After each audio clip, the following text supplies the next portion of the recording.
The ghost story of the abandoned house in America. In a small town in Maine, USA, there was an old house that had been abandoned for decades.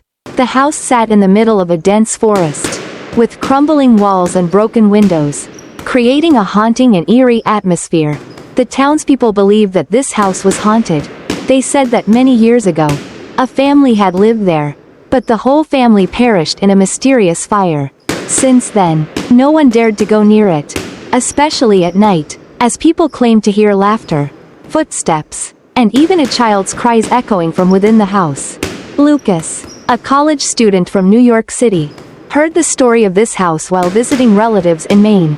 Drawn to the mystery, he decided to investigate. Lucas didn't believe in ghosts and thought this was just a story exaggerated by the townspeople. Determined to prove there was nothing supernatural, he decided to explore the house. One foggy night, Lucas brought a flashlight and a camera and made his way to the old, eerie house. As he pushed open the creaky wooden door, a chilling breeze hit him. Inside, the house was pitch dark, with dusty walls, cracked floors, and cobwebs everywhere, filling the space with an unsettling stillness. He shone his flashlight into each dark corner, but everything remained silent. As Lucas ventured deeper into the house, he began to hear faint footsteps, as if someone was following him. He turned around, but saw nothing but darkness. "It's probably just the wind," he told himself, but a growing unease settled over him.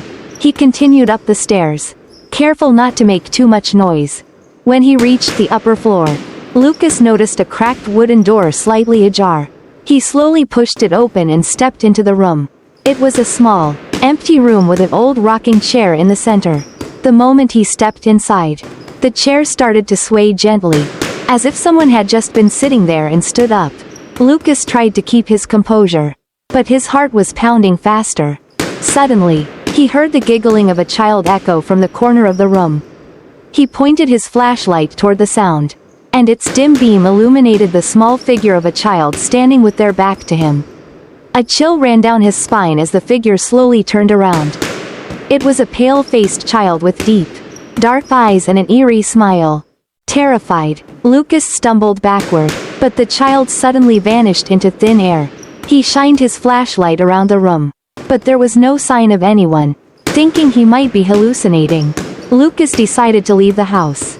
But as he reached the stairs, the front door suddenly slammed shut with a loud bang, as if someone wanted to trap him inside.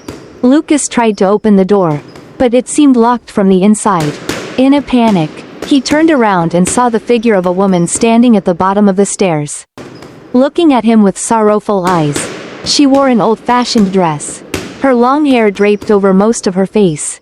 Without waiting a second, Lucas screamed and banged on the door. After a struggle, the door finally flew open, and he ran outside in sheer terror. Once outside, Lucas felt as though someone was still following him, breathing coldly down his neck. He turned around but saw nothing but shadows. When he was safely away from the house, he still felt an icy chill, as if the spirit of the woman and child had clung to him. A few days after returning to New York, Lucas was haunted by memories of that terrifying night in the abandoned house. He often had nightmares of the woman and child, each time feeling like he was trapped back in that house, unable to escape. His friends noticed a change in him. He had become withdrawn, quiet, and seemed constantly anxious. Lucas told himself it was just a bad dream, but the feeling that something from the old house was following him never truly left. One night, he dreamt of standing in front of that abandoned house again, but this time, the woman and the child were beside him. They no longer appeared frightening but looked sorrowful.